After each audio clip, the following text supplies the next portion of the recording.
इतकी छान गोड गोड नाती असतात तरी भांडणं का होतात बरं?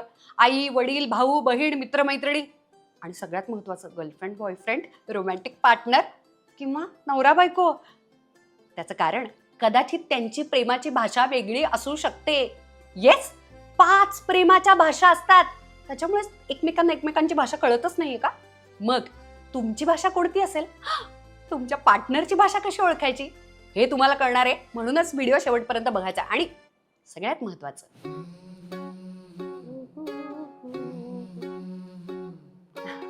आपण आपल्यावरती प्रेम करतो, ज्याला सध्याच्या काळात अगदी self love hashtag self care वगैरे म्हणतात. म्हणजे नक्की काय? 3 गोष्टींनी.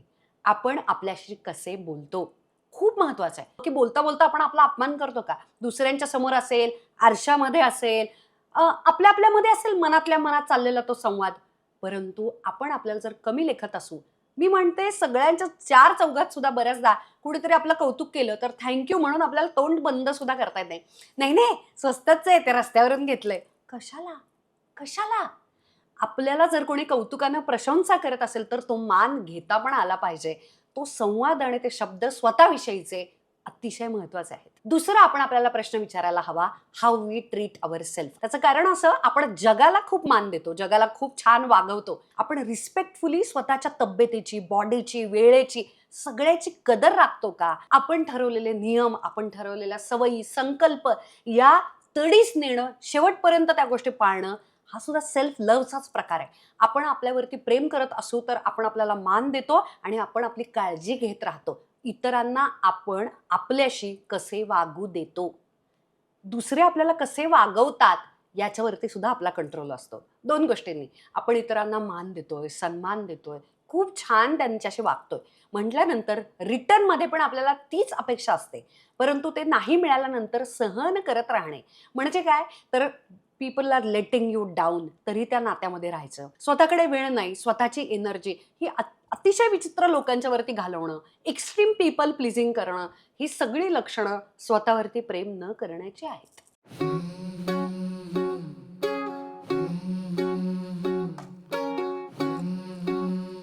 Quality time.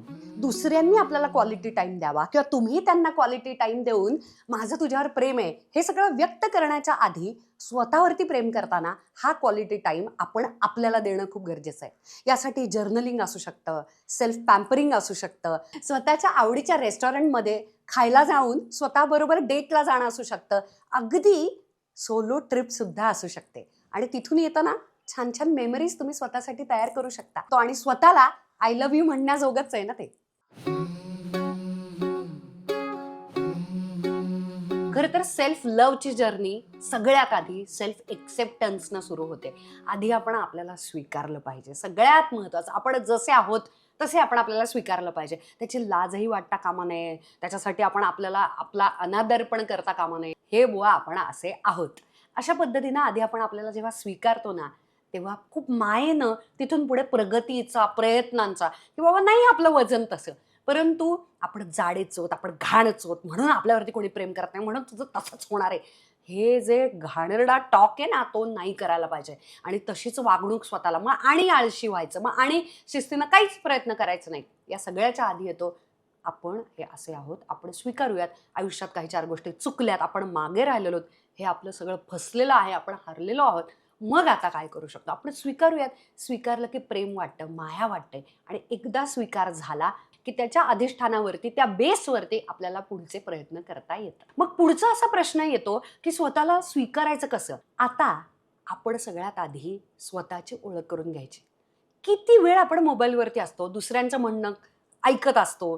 दररोज 10 मिनिटं शांत बसण्यानं, डायरी लिहिल्यानं, स्वतःशी बोलल्यानं, संवाद साधल्यानं आपल्याला आपण कळायला लागणार आहोत. याला असं म्हणू शकतो आपण की सिग्निफिकंट डिटेल्स, बारीक बारीक महत्त्वाचे डिटेल्स आपल्याला आपल्याविषयीचे माहिती पाहिजेत. खूप वेळा मी स्त्रियांना तर बघते की कित्येक फूड ॲलर्जीज किंवा कुठच्यातरी ॲलर्जीज सुद्धा त्यांना माहिती नसतात. रक्तगट सुद्धा माहिती नसतो. इतक्या त्या स्वतःला समजून घेत नाहीत, कारण स्वतःविषयीचा असा कधी विचारच केलेला नाही. त्यामुळे स्वतःची काळजी घेणं, स्वतःवरती प्रेम करणं हे फार दूरचं झालं. दुसरी महत्त्वाची गोष्ट आहे याच्यातलीच, ते म्हणजे स्वावलंबी होणं. जेव्हा आपण स्वावलंबी होतो ना, आपलं एक स्टँडर्ड सेट होतं. फायनान्शियल इंडिपेंडन्स असेल, स्वतःला सांभाळणं, स्वतःच्या शरीराची काळजी घेणं, इमोशनल इंडिपेंडन्स असेल, की तुमचे इमोशन्स तुम्हाला रेग्युलेट करता येतात, तुमच्या भावनांना तुम्हाला बांध घालता येतो. अशा या स्वावलंबी स्त्री किंवा पुरुषसुद्धा यांचे स्टँडर्ड जबरदस्त सेट होतात. इतरांचा फालतूपणा तुम्ही सहन करत नाही. इवन तुमचा लाईफ पार्टनर असेल, तो निवडताना सुद्धा तुमचे स्टँडर्ड्स पक्के असतात, की आर्थिक मला माझं कमवता येतं, इमोशनल रेग्युलेशन्स ते मला माझे आखता येतात, नाती किंवा सोशल लाईफ हे सगळं मला जमतं. माझ्या आनंदी, स्वावलंबी, सुंदर आयुष्यामध्ये, ज्याच्यामध्ये मी ऑलरेडी स्मार्ट आहे, स्ट्रॉंग आहे आणि इंडिपेंडंट आहे, सगळ्यात महत्त्वाचं, आणि सेल्फ लव्हमधून जाते, तेव्हा माझ्याकडे इतकं प्रेम आहे की आता मी ते तुला पण देऊ शकते. उलट मला देण्यासाठी माझ्याकडे आता भरपूर आहे आणि तू जे मला देशील ते स्वीकारण्यासाठी सुद्धा मोकळ्या मोठ्या मनानं मी तयार आहे. प्रेमाच्या 5 भाषा असतात, 5 लव्ह लँग्वेजेस. या भाषांमध्ये बोलल्यानंतर ना तुम्हाला असं वाटतं हिला माझी किती काळजी आहे किंवा याला माझ्यावरती किती प्रेम आहे.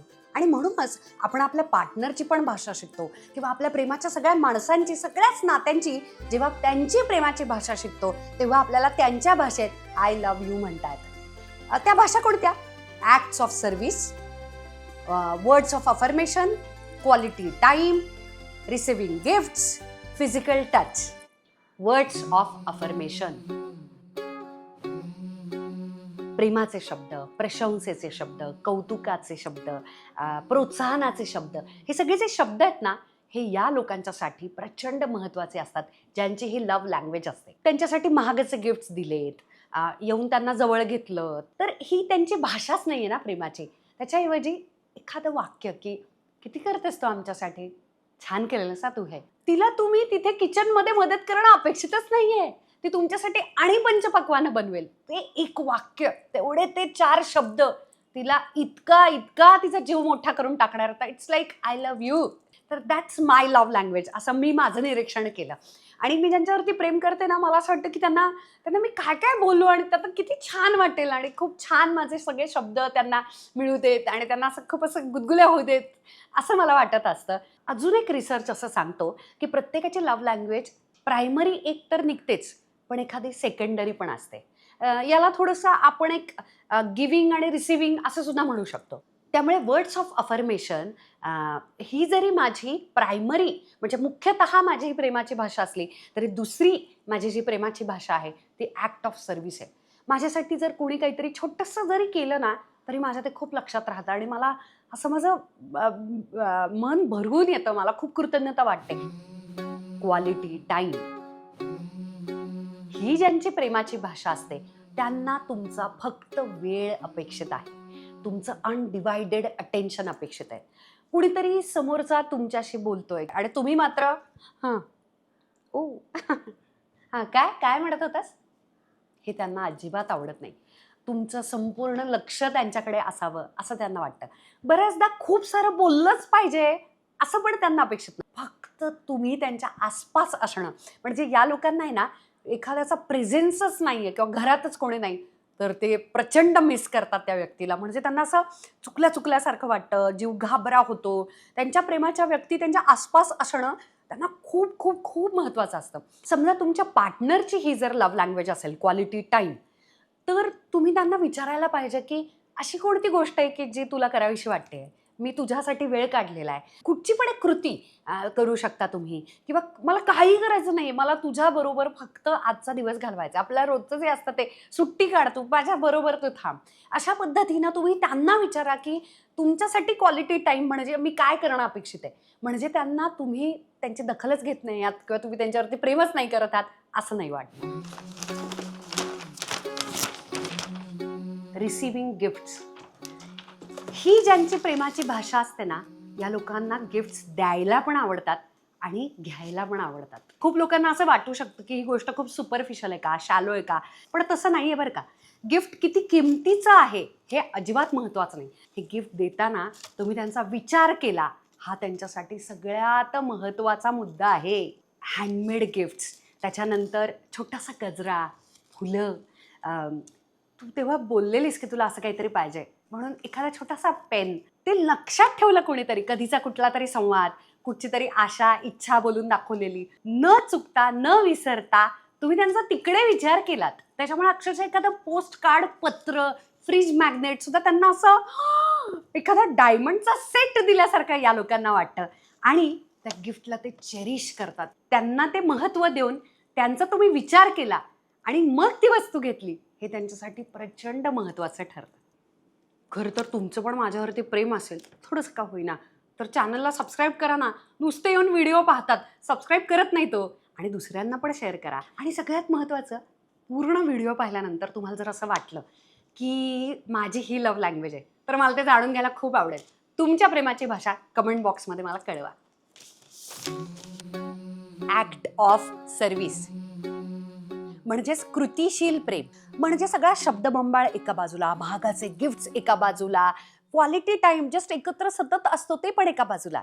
पण उठून काहीतरी केलं, छोटंसं का असेना, की त्यांना असं वाटतं या व्यक्तीचं माझ्यावरती प्रचंड प्रेम आहे. कृतिशील प्रेम हीच त्यांची लव्ह लँग्वेज असते. उदाहरणार्थ तुम्हाला काहीतरी बरं नाही वाटत आहे, तर जाऊन औषधं आणून दिली. तुम्हाला तुमचा मी टाईम मिळावा म्हणून मुलांना सांभाळलं, घर आवरलं, काय पाय चेपून दिले, अंग दाबून दिलं. त्याच्यानंतर छोट्या छोट्या गोष्टी केल्या. म्हणजे उदाहरणार्थ तुम्ही एकटे आहात आणि काहीतरी एकटीनंच करताय किंवा एकट्यानंच चालू आहे तुमचं काहीतरी काम करणं, तर जस्ट यायचं आणि हातभार लावायचा. अशा छोट्या छोट्या कृती असतात ना, त्यांना असं वाटतं की बास, तुम्हाला आय लव्ह यू म्हणण्याची पण गरज नाही. मला कळलेलं आहे की तुझं माझ्यावर भयानक प्रेम आहे. परंतु ही ज्यांची प्रेमाची भाषा असते, अशा लोकांच्या बाबतीमध्ये इतर माणसांनी, त्यांच्या प्रेमाच्या माणसांनी किंवा अगदी रोमॅन्टिक पार्टनरनं सुद्धा जर आळशीपणा दाखवला, उठून काही गोष्टी केल्या नाहीत, हातभार लावला नाही, छोट्या छोट्या गोष्टींनी माझं तुझ्यावर खूप प्रेम आहे असं करून नाही ना दाखवलं, तर त्यांना खूप एकटं वाटायला लागतं. त्यांना असं वाटतं की या व्यक्तीचं माझ्यावरती प्रेमच नाही आहे अजिबात. किंवा अजून एक गोष्ट म्हणजे मी तुझ्यासाठी काहीतरी करेन असं म्हणायचं आणि ती गोष्ट करायचीच नाही, ज्याला ब्रोकन कमिटमेंट्स असं आपण म्हणूयात. त्यानं या लोकांना खूप खूप खूप हार्टब्रेक म्हणतो ना, तसा व्हायला लागतो. त्यांचं मन तुटून जातं. कारण की तुम्ही काहीतरी करणार असं सांगितलेलं, तुम्ही बोललात त्या संदर्भात आणि ते बघतात की ती कृती झालेली नाही आहे. एरवी तोंड वाजवून भरपूर फ्लर्टिंग चालू आहे, रोमॅन्टिक गप्पा चालू आहेत, कविता चालू आहेत, यानं नाही फरक पडत. तुम्ही काहीतरी छोटीशी गोष्ट करून त्यांचं आयुष्य सोपं करणं हे त्यांच्यासाठी जास्त महत्त्वाचं असतं. फिजिकल टच म्हणजे स्पर्श. हजारो लाखो शब्द, अक्षर एका बाजूला आणि फक्त एक स्पर्श. छान एक आहा. बऱ्याचदा आपला गैरसमज होतो की फिजिकल टच म्हणजे काय, इंटिमसी फिजिकल ही फक्त सेक्सच असते. असं नाही आहे खरं तर. ते खूप आपण उलट सीमित करून टाकतोय. स्पर्श इतका इतका प्रभावी आणि इतका इफेक्टिव्ह असतो ना, की तुम्ही कुठचंही नातं आहे ना बिघडलेलं मेंड करू शकता, दुरुस्त करू शकता फक्त फिजिकली भेटून. आणि ना हे खूप गोड असतं. म्हणजे काही ना मिठ्या मारायला, झप्पी, प्यार की झप्पी, किती छान गोष्ट आहे ती. त्याच्यानंतर ना मी आणि सुकीर्त नेहमी म्हणायचं की असं जाता येतं, एक कॉमन पॅसेज असतो ना घरामध्ये, असा एक तो एरिया, म्हणजे बऱ्याचदा वाळणीचे कपडे टाकलेले असतात, जाता येता एक कनेक्टिंग जो कॉमन एरिया असतो तिथून जाताना टॅक्स भरायचा. जाता येता पाप्या घेणे, मिठ्या मारणे, कडलिंग करणे, गोड गोड असं, त्याच्यानंतर असं गालगुच्चे घेऊन चिवडा करणे, हे इतकं गोड असतं ना की ते तुम्हाला काय बोलायची गरज नसते. हेच म्हणजे आय लव्ह यू असते. हेच, काय कसले गिफ्ट नाही, काय नाही, काय नाही. Do something special every week to fill up that love tank. हे जे पुस्तक आहे ज्यांनी लिहिलेलं आहे डॉक्टर चॅपमन, त्यांचं खूप सुंदर हे लव्ह टँक नावाची एक संज्ञा आहे त्या पुस्तकामध्ये आलेली. आणि ती म्हणजे ना बऱ्याचदा खूप दुराव्यानं आणि लक्ष न दिल्यानं, दखल न घेतल्यानं, काय भांडणांनी, कॉन्फ्लिक्ट आणि सगळ्या गोष्टी, लाईफ हॅपन्स, काय जी काय कारणं असतील त्याच्यामुळे जर तुमच्या पार्टनरचा जर लव्ह टँक रिकामा झाला असेल तर तो तुम्हाला ओळखता आला पाहिजे आणि तो भरायला पाहिजे. तो भरायला कदाचित वेळ जाईल, कारण की मध्ये काय दुरावा झाला असेल, संघर्ष, भांडणं सगळ्या ह्याच्यामधून, तर त्याला वेळ जाईल, पण तो भरायला पाहिजे. प्रल्हाद वामनराव पै एक सुंदर उदाहरण देतात आणि ते म्हणजे नातं आहे ना, हे एखाद्या रिकरिंग अकाउंटसारखं असतं की टाकलं आणि विसरून जायचं, FD सारखं. तसं नाही आहे ते. तर त्याच्यामध्ये रिकरिंग अकाउंटमध्ये आपल्याला सतत भरत राहावं लागतं, त्याची सतत दखल घ्यावी लागते, सतत जमा पुंजी चेक करून त्याच्यामध्ये भर टाकावी लागते. अगदी त्याच पद्धतीनं प्रत्येक नातं, म्हणजे फक्त रोमॅन्टिक नातं नाही मी म्हणत आहे बरं का, प्रत्येक तुमच्या आयुष्यातलं नातं हे रिकरिंग अकाउंटसारखं आहे. तुम्हाला वरचे वर ते भरायला पाहिजे. मी म्हटलं तसं रोमॅन्टिक पार्टनर्समध्ये तर दर आठवड्याला तुम्ही वेळ काढायलाच पाहिजे. पण इतर नाती सुद्धा म्हणजे तुमच्या बऱ्याचदा ना आपण हे विसरून जातो की आई वडिलांवर पण आपलं प्रेम आहे. नंतरचा संसार वगैरे बघताना सासू सासरे, परदेशात एक खूप छान कॉन्सेप्ट आहे की ते प्रत्येकाबरोबर थोडासा वेळ घालवतात, डेटवरती जातात, क्वालिटी टाइम स्पेंड करतात आणि तो जो प्रेमाचा टँक आहे तो भरत राहतात. छोट्या छोट्या अशा महत्त्वाच्या प्रसंगांना हजेरी लावणं, गिफ्ट्स देत राहणं, जर ते एखाद्याची गिफ्टिंग लव्ह लँग्वेज असेल तर गिफ्ट्स देत राहणं. अशा पद्धतीनं त्याला भरवून येतो आणि ते लव्ह टँक आपण भरत राहतो. ते अकाउंटमध्ये सतत भरपूर रक्कम राहते आणि ही रक्कम टिकवणं अतिशय महत्त्वाचं आहे. सद्गुरू वामनराव पै तर असं म्हणतात की आपण ज्याच्यावरती प्रेम करतो ना, ते नातं कुठचंही असे ना का, अगदी समाजाप्रती, आपल्या देशावरती प्रेम असतं, मूल, आई-वडील, आपले मित्रमैत्रिणी, आपलं ऑफिसमधले असू शकतात कोणीतरी आणि आपण मनापासून त्यांच्यावरती प्रेम करतो ना, तिथे या गोष्टी जर आल्या तर ते नातं जबरदस्त होतं आणि ते म्हणजे समता, सभ्यता, सामंजस्य, सहिष्णुता, लवचिकता, नम्रता आणि कृतज्ञता. या सगळ्या गोष्टींची जर काळजी घेतली तर ऑफकोर्स ते नातं टिकणार. आणि प्रेमाची ही व्याख्या मी सांगून इथे थांबते आणि ती म्हणजे एकमेकांनी सुखी करण्याची भावना म्हणजे प्रेम. किती सोपं आहे ना. म्हणजे याच्यामध्ये आपल्या शिवाय असू शकतं, त्याच्या आयुष्यात असू शकतं. मुळात त्यांना सुखी राहावं त्या व्यक्तीनं, हे तुम्हाला इनहेरेंटली कोर भावना असायला पाहिजे. तर आपण खऱ्या अर्थानं त्या व्यक्तीवरती कधीतरी प्रेम केलं किंवा अजूनही प्रेम करतो असं म्हणता येईल ना. मग ते कोणी का असं ना, मी म्हटलं तसं. तर अशा पद्धतीनं फार गरज आहे हो सध्या तर प्रेमाची आपल्याला सगळ्यांनाच. म्हणजे वेगवेगळ्या देशांमधल्या वॉर्स पाहता, आपल्या देशातली समाजातली परिस्थिती पाहता, एकमेकांची बदलती नाती पाहता, वाढलेला स्क्रीन टाईम पाहता, अगदी सगळ्या गोष्टींचं जे काय म्हणत आपण टेक्नॉलॉजीनं जे ओव्हरकम केलं आहे, जॉब्स नाही आहेत, AI आणि सगळ्या गोष्टींमध्ये या सगळ्या लाईफ आपलं जरी थोडासा गोंधळ वाढलेला असला आणि फास्ट जरी झालं असलं तरी याच्यामध्ये आपली जी कोर भावना आहे प्रेमाची ते आपण विसरूयात नको असं मला मनापासून वाटतं. मी नेहमी म्हणत असते, माझे जे प्रेक्षक आहेत, कारण तुमच्यामुळे हे सगळं आहे, मी फार मनापासून म्हणते, बोलण्यासाठी नाही. तुम्ही सगळ्या मैत्रिणी सगळ्याजणी जे येता माझ्याजवळ आणि मला टच करता, मिठी मारता, कुणीतरी काहीतरी सांगतं, हातात पकडतं किंवा एखादं वाक्य म्हणून जातं, खूप माझ्यासाठी खूप महत्त्वाचं आहे हे आणि याच्यामधून प्रेम दिसतं आणि त्यासाठी माझी प्रचंड कृतज्ञता आहे तुमच्याविषयी आणि खूप प्रेम आहे. आणि म्हणूनच प्रत्येक व्हिडिओच्या शेवटाला मी म्हणत असते, आजही म्हणते, आय लव्ह यू.